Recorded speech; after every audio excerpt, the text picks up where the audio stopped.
అది బోండా అంట, గారి కదా బోండా అంటది. ఇది గారి అంట, ఇది గారి అంట, ఇది బోండా, ఇది బోడా అంట, ఇది బోండా అంట.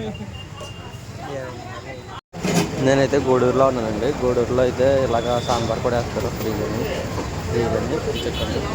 సో వీళ్ళ గార్ని బోండా అంటున్నారు, బోండనేమో అదే గార్నేమో వడ అంటున్నారు. ఇలా సాంబార్ కూడా వేసారు, చాలా బాగుంటుంది.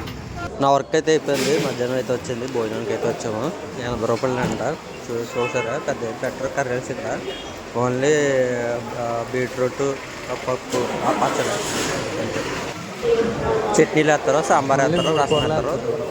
పెరుగు అయితే మాత్రం చాలా బాగుంది, పెరుగు అయితే బాగా నచ్చింది నాకు. అంతే. సో సాంబార్ ఉంటుంది. మీరు అందరూ సబ్స్క్రైబ్ చేసుకుంటే చూస్తున్నారు, కానీ ఎవరు సబ్స్క్రైబ్ చేసుకుంటున్నారు, సబ్స్క్రైబ్ చేసుకోండి నా ఛానల్. Thank you.